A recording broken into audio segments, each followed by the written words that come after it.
From the blueprint to the final nail, in open discussions with industry professionals of all kinds, we break down the complicated world of the building process done right. This is the holistic building experience.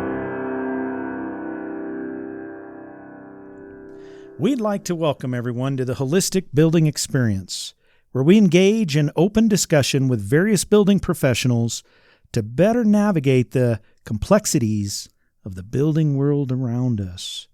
There are many complexities, and sometimes these can be challenging to figure out, from well permitting to septic systems to building to all the building codes, and then from county to county and state to state. It can seem overwhelming to homeowners and contractors and others.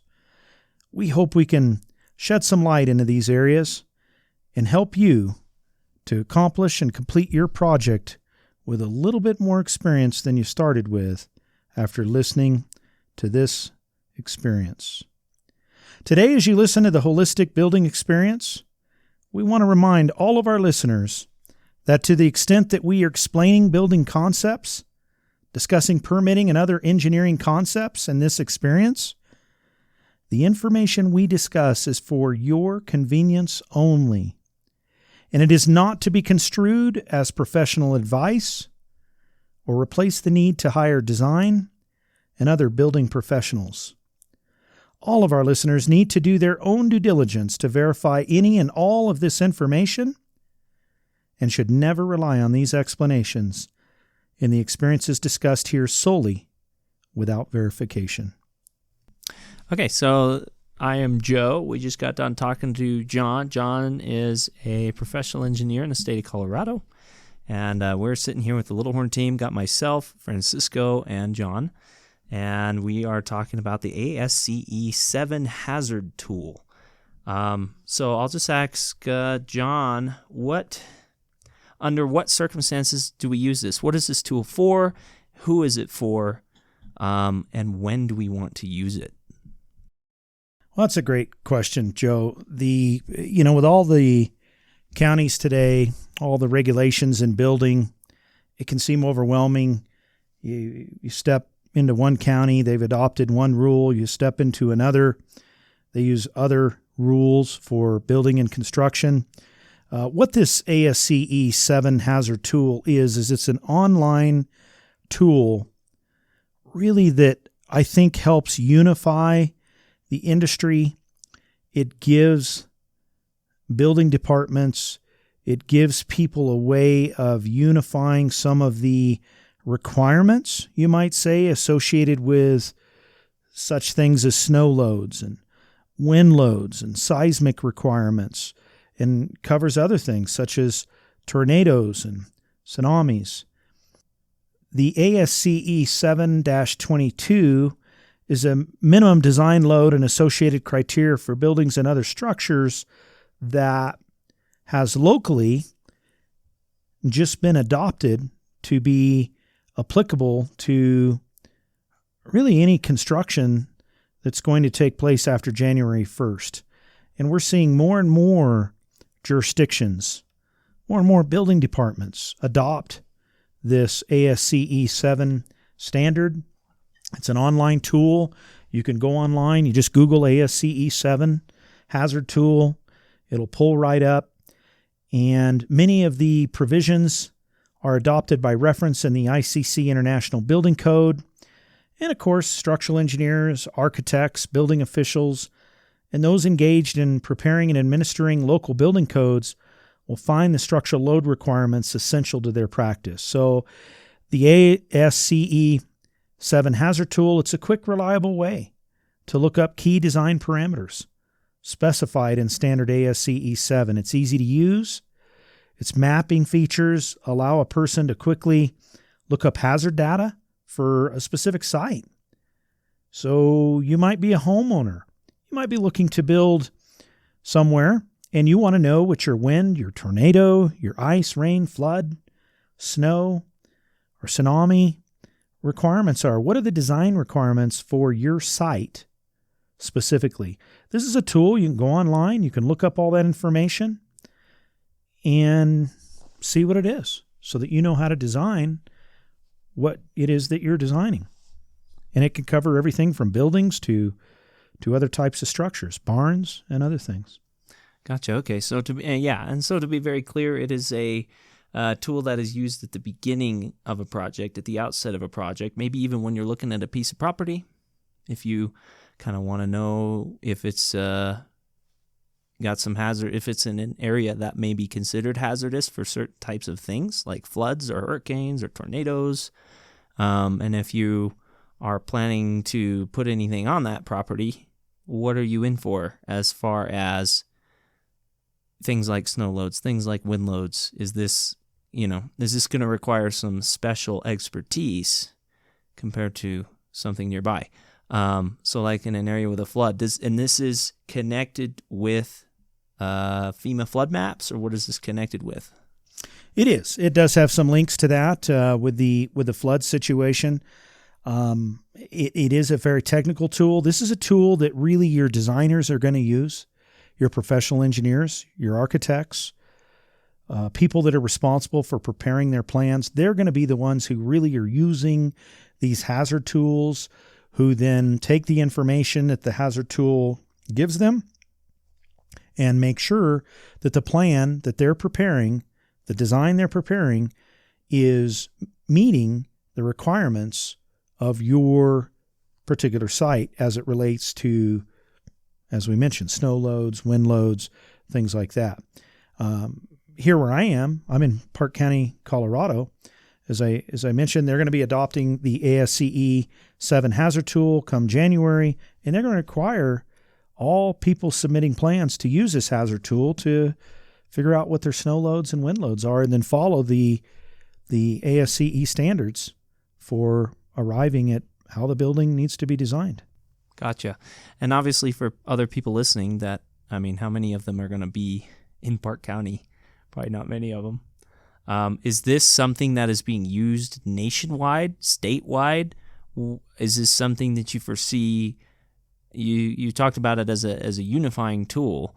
Is this something that you see being unified across the nation in something that we're going to be using on a regular basis for all design professionals and anybody buying land and anybody interested in building a home?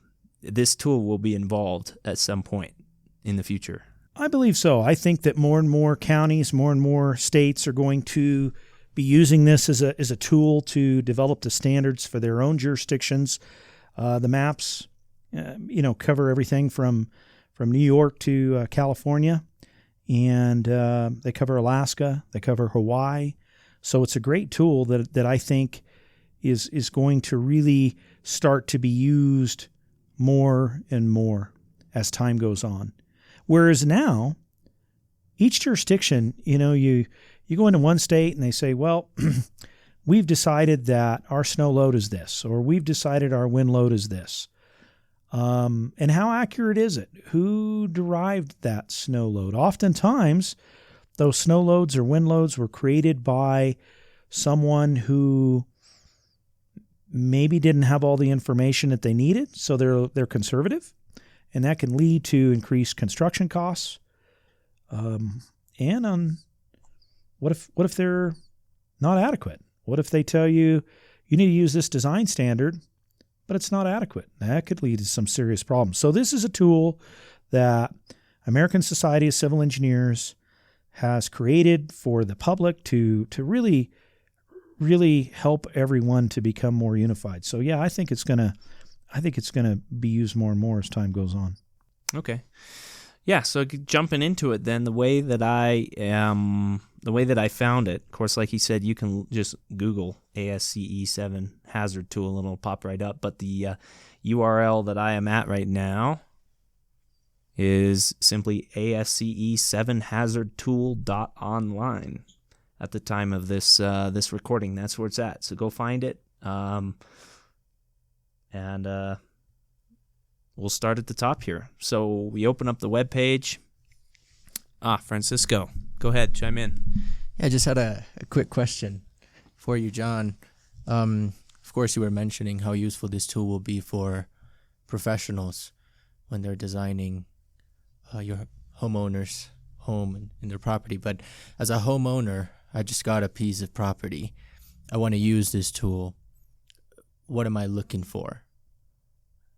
What's kind of relevant to me as a homeowner and not much as a professional? Because you mentioned it was a tool for the general public. So how am I benefiting personally before I go into a more professional environment?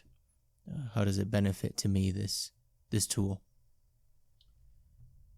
It's a tool for professionals, but it's a tool that I think if a homeowner is curious what the engineers are looking at, what the building and people that are enforcing the building codes, what they're using for the criteria for your site, it's free information, so you can look at it. So if you're looking to buy a piece of property and you find out your snow load's 300 pounds a square foot, that's going to have some pretty big impacts on the design of that structure.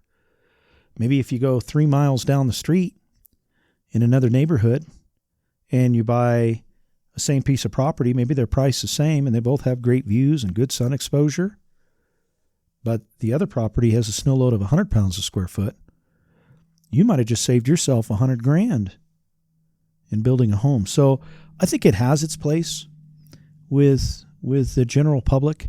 If they're familiar with the tool, it's super easy to use. You can just put in your site information and look it up, and it'll tell you what your snow load, your wind load, what some of that criteria is. But it's really a tool to be used by the design professionals. But it does have some importance for homeowners too, to kind of check out if you're curious. What are you in a tornado area that's got some hazards associated with it? It's a hazard tool.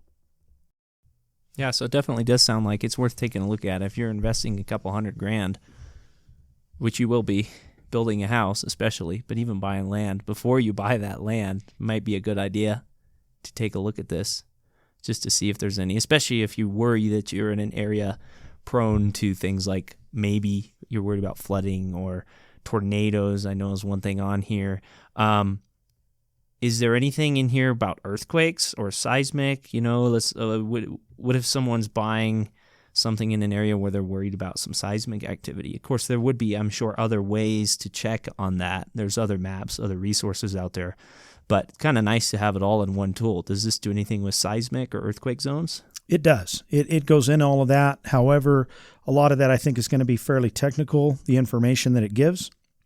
But you can certainly look at that information, talk to a design professional and say, hey, I'm looking at a site and here's what the hazard tool tells me my hazards are. This is what my design criteria is.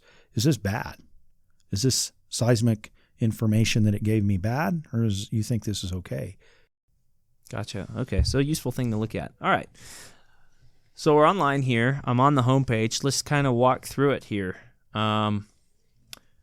So we have on the top left there, we have two different options. We can either enter a location or we can snap to an address. What's the difference between those two options? Do you ever use snap to address for anything? I do. So I usually start out with an address at the top left. For enter location. Yeah, for enter location. And then we enter an address. All right. Yeah. I usually put in an address. Now, there are occasions, if you're looking at vacant pieces of property, you don't have an address yet. So that's okay. When that happens, enter the neighboring town. For example, if you're in Arlington, Texas, maybe you're just outside of Arlington. Maybe you're looking at buying a piece of property there. Doesn't have an address. Put in Arlington, Texas. That hazard tool is going to zoom to that general area, and then you can find your property by going to the right and selecting Find on Map. When you click on that, when you select Find on Map, then you can scroll around and click your specific site. Or you could be building in the Colorado Rocky Mountains. Isolated subdivision. Maybe you're not in a subdivision. Maybe you're in meets and bounds or something like that. Again, I use both tools. I put in street address. I put in Find on Map. Those are probably the two. And generally, within quick period of time, I can find my site and click directly on my site. Gotcha. And then the other option that I notice here in the middle is lat-long, latitude, longitude. I know programs like Gaia GPS, Onyx Hunt, Backcountry Navigator getting more popular these days, especially for people that are, hiking around properties and they want to know where their property lines are and things like that. And so latitude, longitude is pretty common, especially if you use a program like Google Earth. You can get it off of that too. And I think, I could be wrong on this, you'd have to fact check me, but I think you could even get latitude, longitude on like Apple Maps. If you're there with your realtor on a property, you can even pull up your Maps app and get your latitude, longitude and put it in that way if you're having trouble looking for it.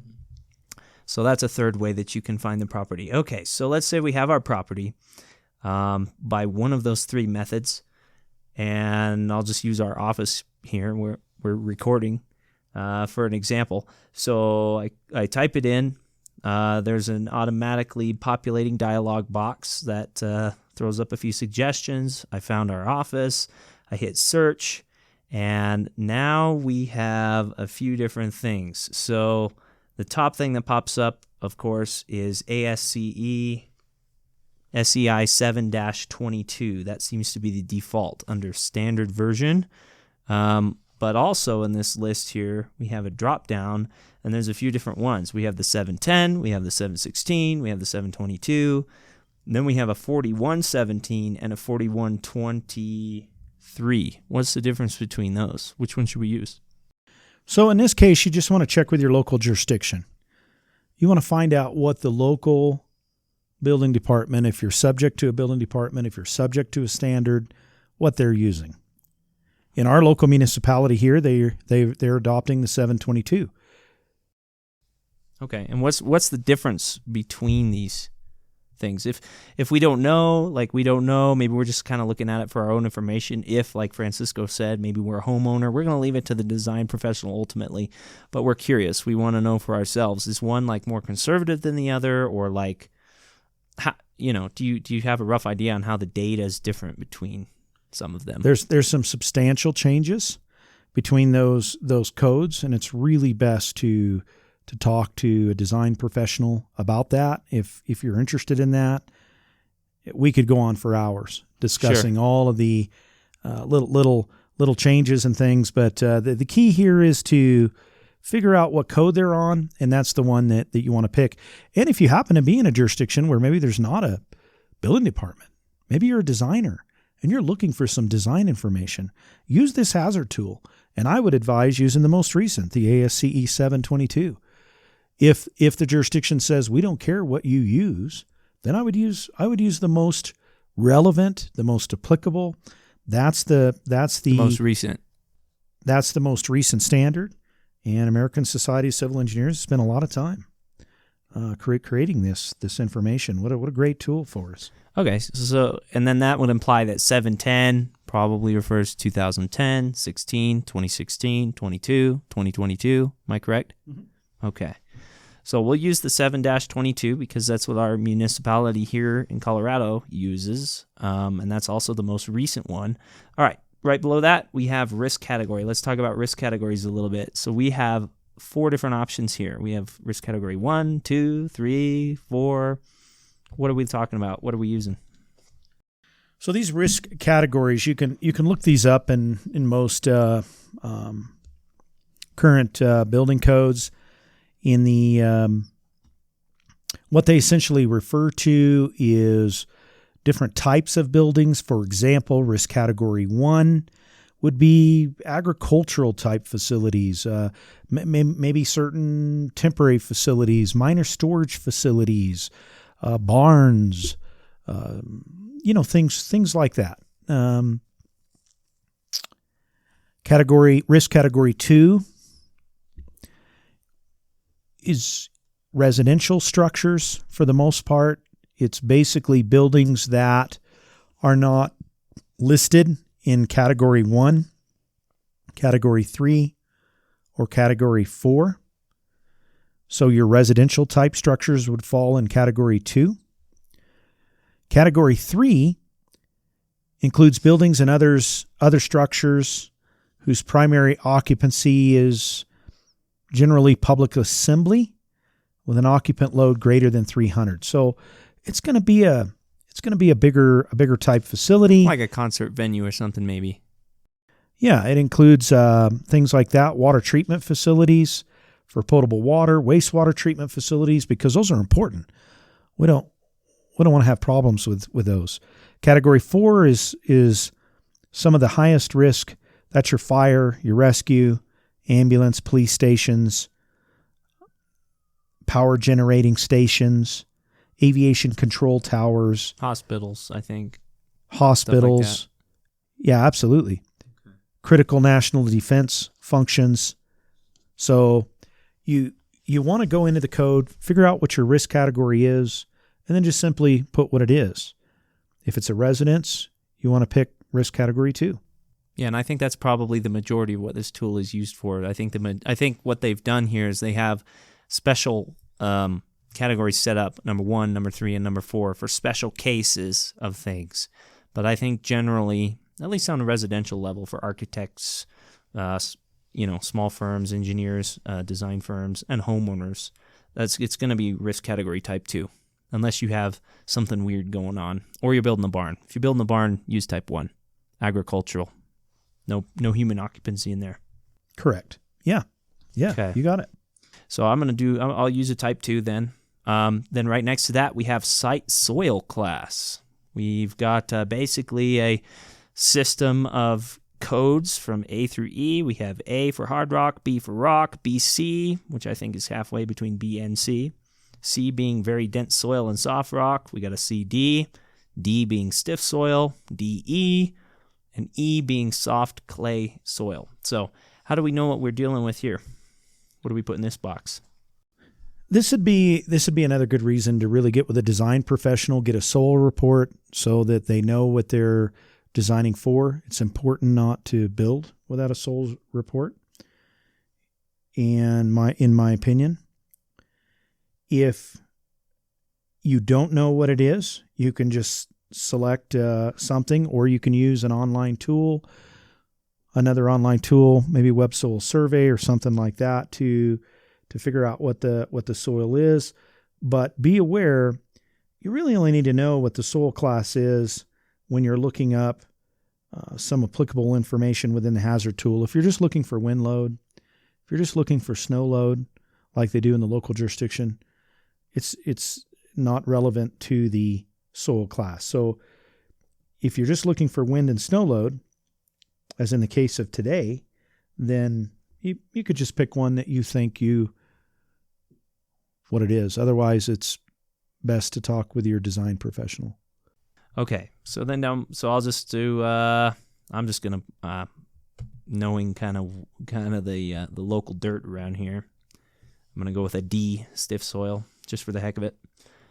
We got measurements. We got customary and SI. Looks like customary is the default. Yeah, and you can just leave your soil class on default. Yeah. Oh, we can leave it on default? Yeah, just leave it on default. Oh, I see that. Right above A. There is a default option. Yeah, if you don't know, leave it on default. Good advice. Okay, cool. And it looks like, SI is an International System of Units, so that would be the metric system, like I thought. So, yeah, metric or imperial units, whatever you're used to using. There's your measurements. Okay, below that, load types. We have wind, ice, rain, tsunami, seismic, snow, flood, and tornado. I think I'm just going to check all these boxes and just see what returns for our area. Obviously, not all of these may be applicable to you and your site where you're at. I think here, correct me if I'm wrong, the main ones that we have here are wind loads and snow loads. That's correct. We don't usually, those are the most restrictive.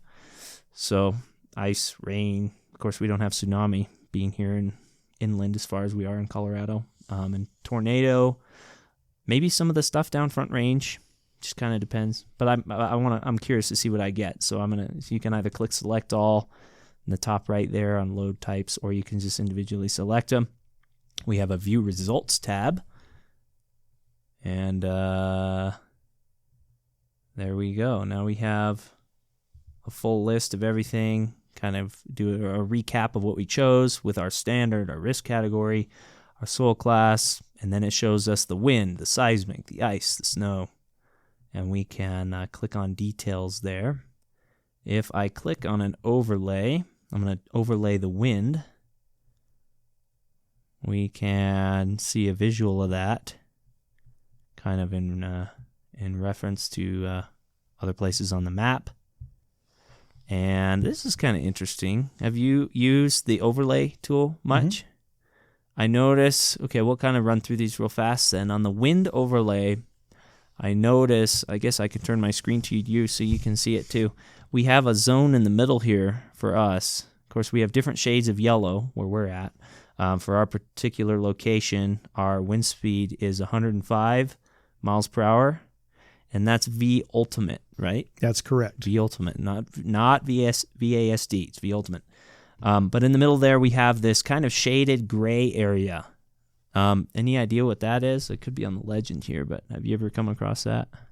No, I'm not sure. But where I use that overlay is looking at special wind regions. I know that could be what that is, but what I use it for is sometimes if I'm looking at a site and it's a mapped area and it gives me the wind load, it'll show me not too far away that wind speed changes into a different wind speed. And it could be more, could be less.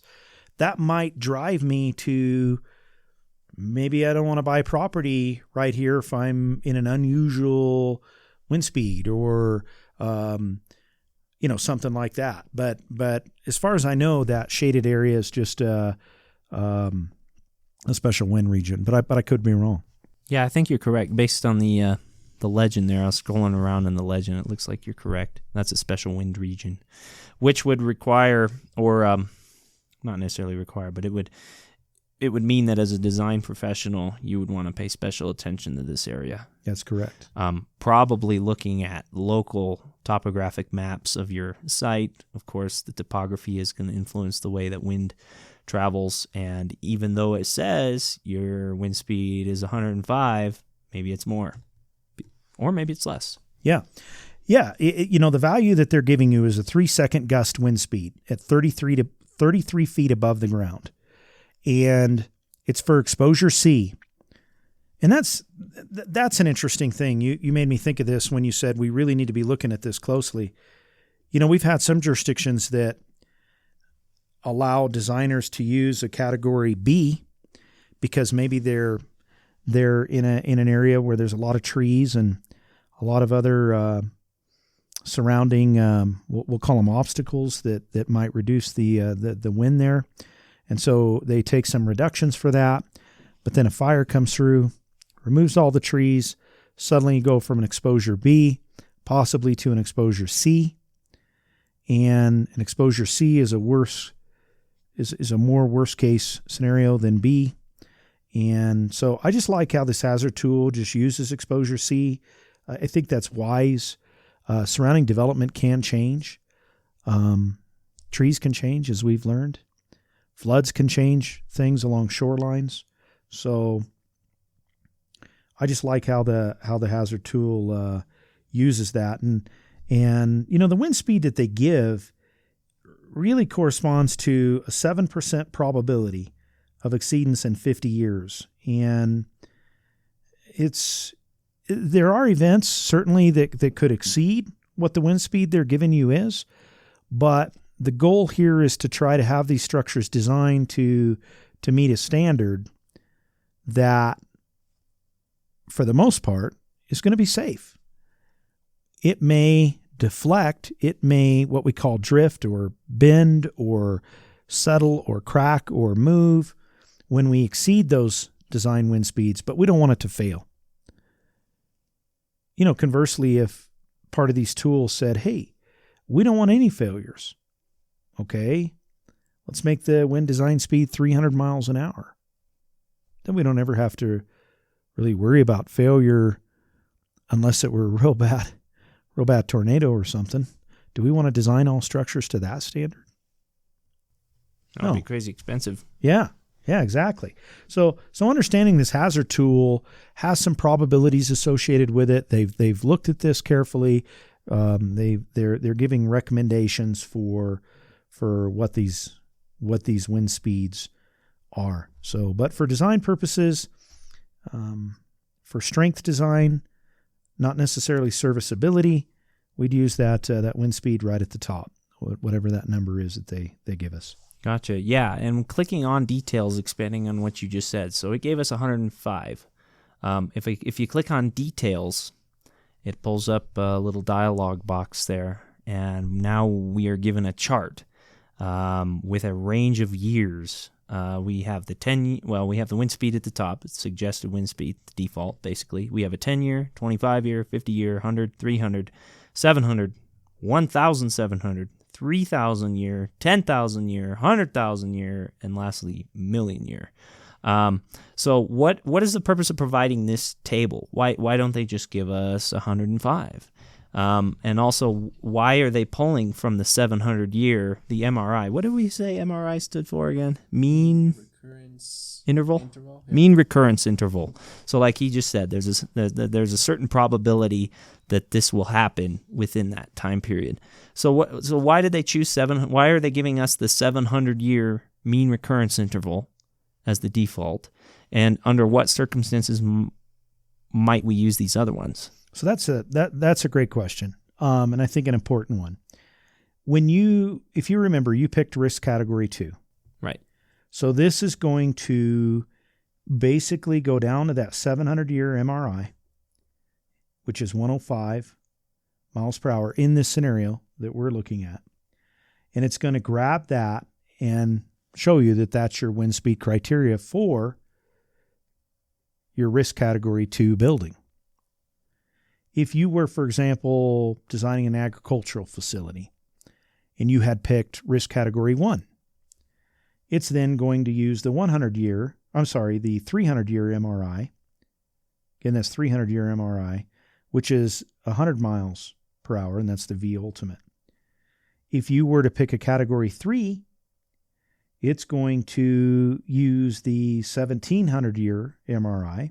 So every single time they produce this whole list of information, what they're telling you is that there's different probabilities of exceeding that event. In other words, if I design the building for a 700-year MRI, the code says if it's a residence, that's the standard you need to be using. What that essentially means is that there's a 7% probability of exceeding that wind load in a 50-year period. There's a 7% probability that a wind's going to come through and exceed that value every 50 years. So what that means is this 700 year has nothing to do with the lifetime of the home, of the residence, correct? Correct. Yeah. Okay. Yep. If it's for example, a 1700-year MRI, that's a 3% chance in 50 years. If you look at the 3,000-year, I think it's something like 1%, 1.6% in 50 years. In other words, there's a 1.6% chance that in the next 50 years, you're going to exceed the wind load if you chose to design your structure using the 3,000-year MRI, whatever's listed there. In our case, it's 115. So again, when you're designing hospitals and fire and ambulance, you probably don't want a wind that's going to come through and cause some damage with a 7% probability that it could cause some damage. That's how I look at it. It's not going to be catastrophic, hopefully. It's not going to destroy the structure, but it could cause some damage to cladding and some other things. Maybe that's okay for a structure, and according to this chart, they're saying it is. We're saying that, yeah, there's a 7% probability designing to this 700-year MRI, but we're okay with that. It's a residence. If you're designing a hospital or something, maybe we want to put you up into that 3,000, and who knows, maybe we want you to go to the 10,000. Maybe you want to bump that up a little bit. Make sure that the building's being designed for a higher standard. And understand that starting out at the 10-year MRI and going all the way up to the million-year, the 10-year, you're basically looking at what I call a serviceability criteria. And how I think of serviceability is when a structure is going to be safe, It's serviceable. It's not ideal. It can crack. It could move. It could bow. It could, but if you're meeting that 77 mile per hour 10-year MRI, you've met the serviceability requirements, but you're right on the limit of possible complete collapse. So, it's using this chart, it goes from something low to something high. And generally your local jurisdiction is going to tell you which one they want. For risk category 2, for residences, ASCE says we're going to use 700-year MRI. Whatever's in that column is what you're going to use for that risk category. Gotcha. Okay. So that covers wind details. We have the seismic. I'm going to see if there's anything for that. Oh, interesting. Look at that. We do have a little graph there. Uh-huh. And I don't know how much you know about seismic stuff. We don't usually work in seismic stuff. At least I don't. So I don't know much how to interpret this graph. Maybe you have a bit more insight than I do, but it's interesting to look at. Yeah, it depends on where your municipality is. Certainly if you're in California and you're in places like that, seismic is huge. It's really important to look at those lateral loads and see how those affect your building design. So this is going to give you that criteria. This is going to give you the information you need to go into the ASCE standards and guidelines and design your structure. Sure. Okay, so that's seismic. Let's see what we got for ice. Concurrent temperature, we have thickness, 3-second gust speed. Interesting. So they're talking about gust speed under ice details, looks like. Certainly, yeah. Wind parameters and things like that affect icing, ice limits. Okay. Interesting. And this is just kind of a little info box. There's no charts or anything here. Let's see. Weather prediction. Okay, so that's ice. Snow, this is a big one. So for the address I typed in, the ground snow load here recommended is ground snow load of 94 pounds a square foot. And then we have our 20-year MRI value. We have our winter wind parameter, mapped elevation. Of course, our data source, that's that 722 that we chose at the beginning. So let's start at the top. Let's talk about the ground snow load, 94 pounds per square foot, and then the 20-year MRI value. Why do we have two different snow loads here?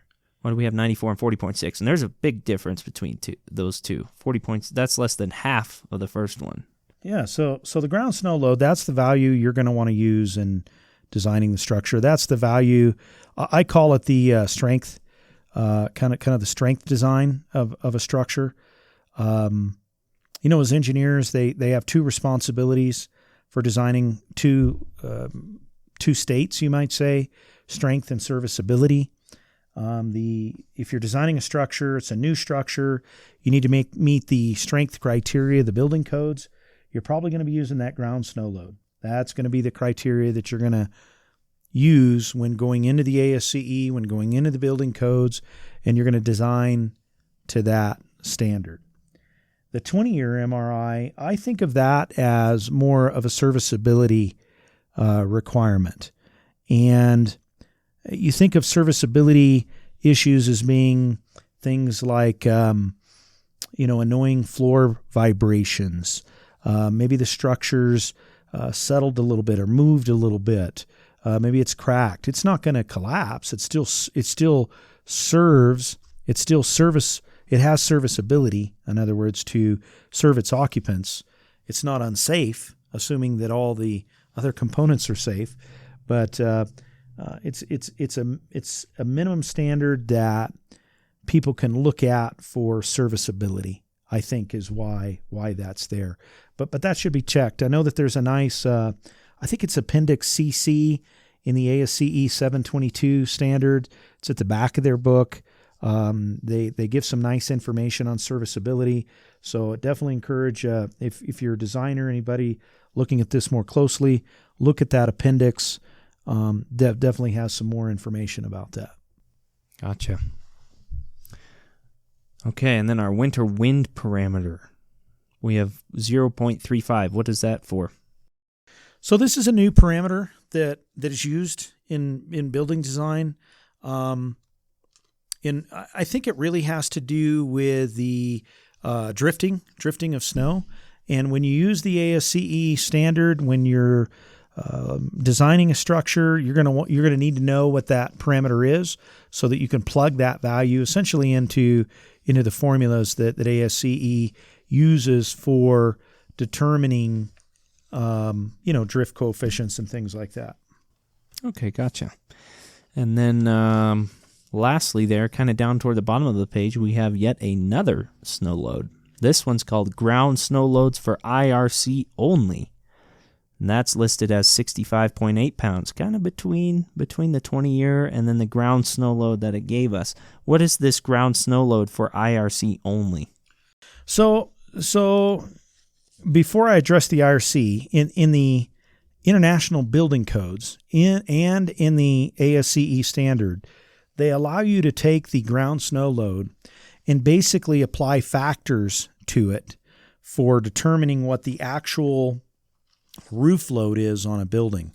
There's all kinds of roof loads. For example, you think of the ground snow as the snow that falls on the ground. But does your building have a flat roof? Does it have a pitched or sloped roof?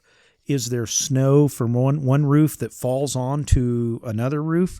So the ASCE and the international building codes, you want to basically take your ground snow load and make sure that you're looking at the flat roof snow loads, the sloped roof snow loads, looking at your drift coefficients, making sure that the building is properly designed for all those types of situations. In the IRC, there's several limitations with it. I believe it has a snow load limitation of something like 70 pounds a square foot. So there's some limitations there. But if you're going to take this ground snow load and you're going to try to move into the IRC, I believe what this is stating is that they're reducing that by 30%. So they're basically taking the ground snow load, they're multiplying it by 0.7. That's the value that they give you for that IRC right at the bottom there. You then take that load and go into your IRC and do not reduce it any further. It's kind of a minimal standard. So if you're looking at your span charts, you're going to the IRC, you're looking at joist spans, rafter spans, things like that. You can use this IRC snow load, but you cannot reduce it further, such as for pitches and slopes and things. If you're going to start doing that, you need to get back into the building design, get back into the IBC, get back into the ASCE. If you're looking to take those reductions and then use those applicable codes to figure out what your reductions are, or in many cases, are increases, right? If you have drifting snow, if you have a roof that's lower, it's adjacent to another, might be some drifting snow coming in over the top of that, caused by maybe an addition or something. So that's what all those values are. Gotcha. And so let's say I'm not really used to seeing these numbers here, 94 pounds per square foot or 65. So as a homeowner, if I'm looking at this, maybe this is not the right question, but what should I be concerned? What's like a good number that you may be like, okay, that's going to take a lot of effort and maybe a lot of your budget because of that snow load? What's a good number for that? What would you say?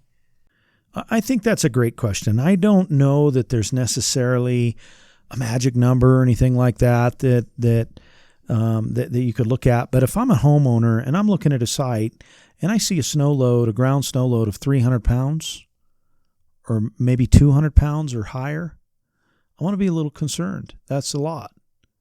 That's definitely going to affect the design and cost of my building. If I have a building that is designed for 100 pounds or less, those are generally not that difficult to achieve, at least with many communities throughout the United States. I think if you get into other communities such as Texas and other places, snow load's not going to really be the issue. It's going to be looking at tornado alleyways and things like that. That it's going to be the wind loads that are going to drive that. And interestingly enough, you might buy a property that is not in a special tornado zone, but you go 5 miles away and you're right in the path of a known tornado zone. So I think both wind loads and snow loads are important to look at if you're looking at property. But is there a magic number? No, I don't necessarily think so. But I would be concerned if it was over, a couple 100 pounds. You're starting to get to be a lot, especially if you're in a jurisdiction with 250, 300 pounds per square foot for snow load. That's going to definitely cost you some money to build there. Yeah, and we do have that even in this county where we're at now. We were looking at one earlier today. So this is not. So the recommendation here where we're at our place of recording is 94 pounds per square foot, as we said. What was that one that we found earlier today? 250? Was it close to 300? I thought it was 275. And these are communities from Summit County, Eagle County, Aspen, Vail. You're going to find some pretty high snow loads through the Rocky Mountains.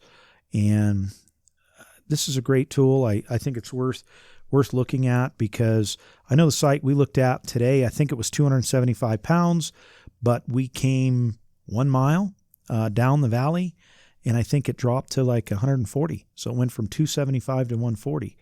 That's a big difference when you're designing a building. Or looking at a property, as Francisco said, because all of that can potentially translate to more difficulty during design, but also higher cost of construction. Okay, so there's the snow. Take a look at the rain here. We have 15-minute rainfall intensity, 4.22 inches an hour. Then we get the 60-minute. Is there any reason that you would ever use rain for anything, or not really? Yes, absolutely, Joe. I think there's two main reasons why someone would want to use this tool or could use this tool. I think it can be used in a structural environment with the design of roofs. In modern architecture, we're doing this more and more with flat roofs. They're extremely popular. We of course see them a lot in commercial buildings, but we're starting to see flat circulating roofs or flat roofs, things like that collect water. And of course, we use what's called a roof scupper. Basically, I think of it as a roof drainage system that allows water to be collected at a central point and then be taken down like a gutter system or through a parapet wall or in a downspout or something like that. So looking at the storm intensity or the rainfall would be important to properly analyze a storm and understand what that rain type event is. If we take a look at, for example, at the hazard tool specifically, I just clicked on it here. Under rain details, for my area, they give a 15-minute rainfall intensity as 4.19 inches per hour. They give a 60-minute rainfall intensity as 1.66 inches per hour.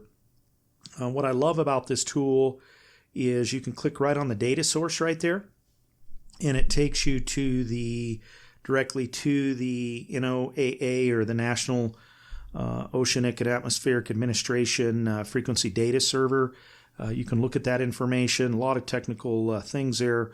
So I think it's a great tool for giving us rainfall intensity and applying that to the design of a site in stormwater management, but also structurally to, for example, a building. And, thinking about this, it reminded me of the Kemper Arena.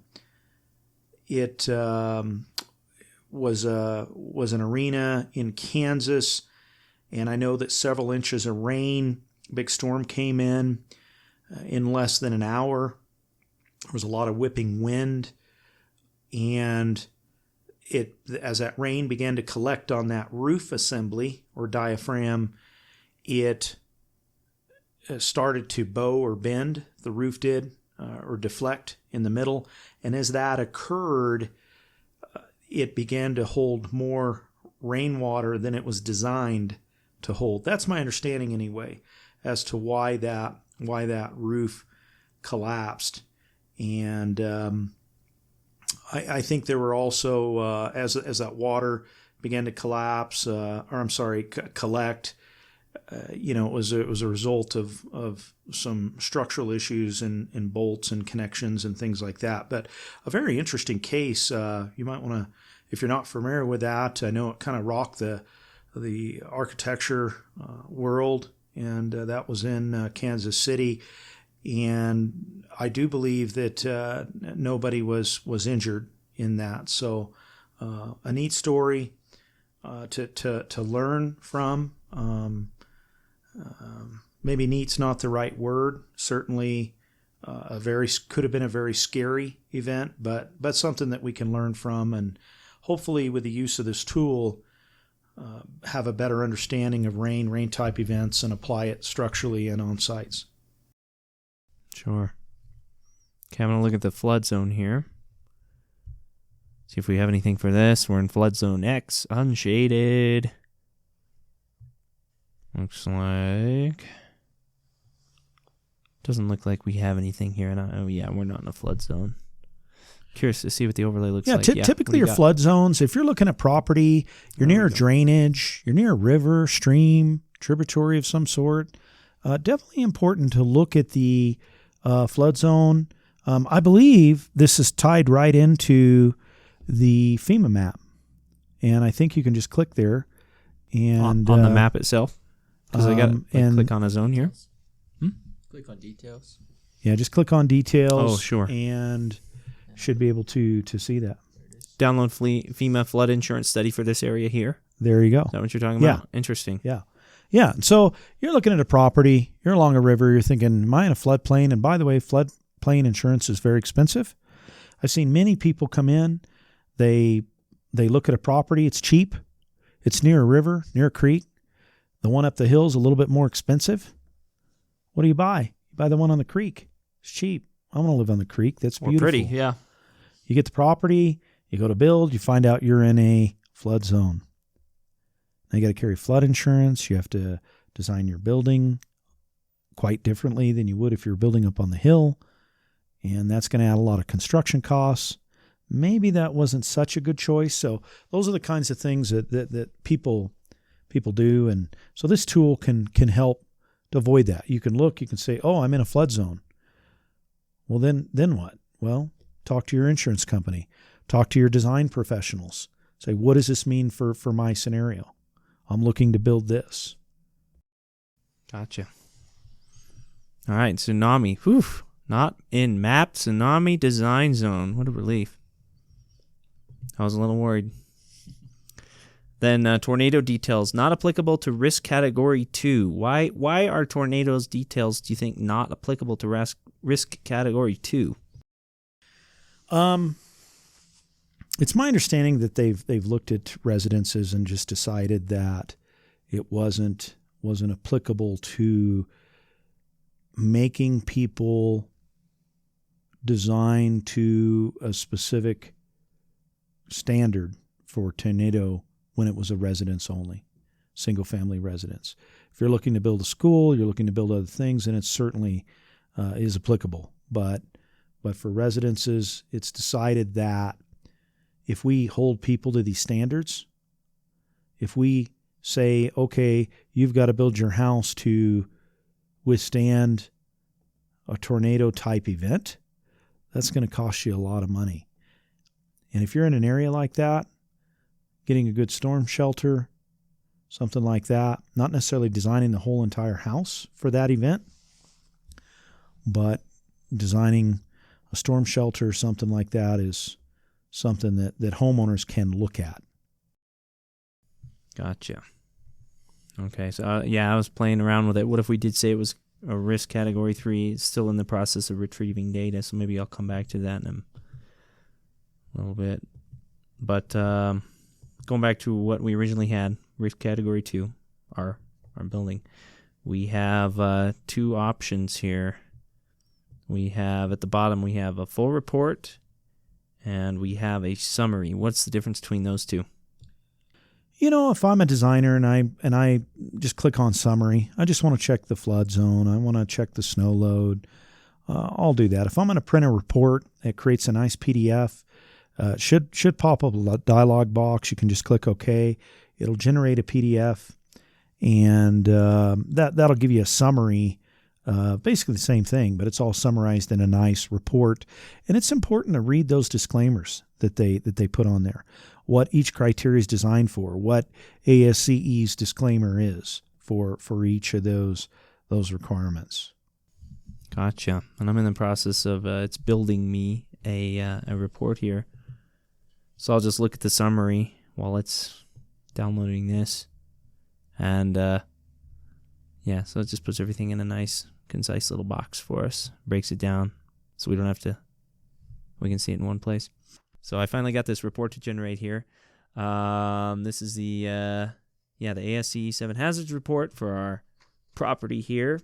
It gave me 3 pages. It was taking a while to load. I was having trouble to get it to load with all of the parameters enabled. So I went back, refreshed it, and just did wind and snow. Because realistically, in our area, in our municipality, I think those are the 2 main things that we would look at. So it kicked out a 3-page report for me. On the first page, we have our wind results, of course, with our map. Shows us where our site is, which is kind of nice. Gives us two views of that, a zoomed-in view, a localized view, and then it zooms out. So you can see where it's at from a little further away. We have our wind results, as I said, with our table with all of the different years. We got the 10, 25, 50, all the way up to 1 million. Data accessed, kind of a nice thing. Shows the data source, of course. Talks about the value provided, as John touched on earlier. It's a 3-second gust wind speed, assumed at 33 feet above the ground for exposure C category. That has to do with your protection, your cover, what's blocking the wind before it gets to you, or you just wide open in the field, which is what exposure C is. Then we have our snow, which just puts everything that we discussed in a nice format.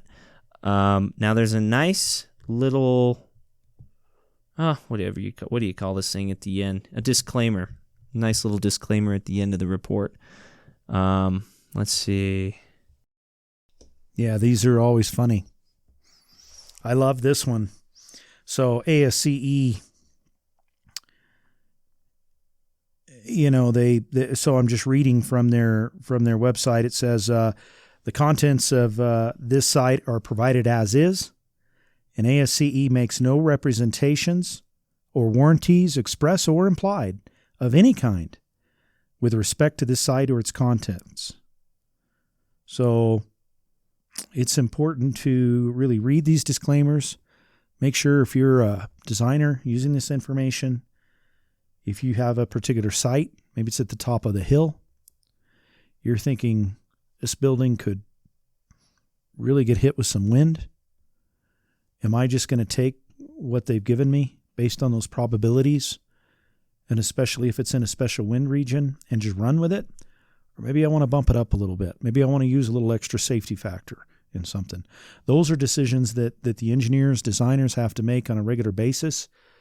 Sometimes those can be difficult for homeowners to absorb, especially if those extras mean money, and they do.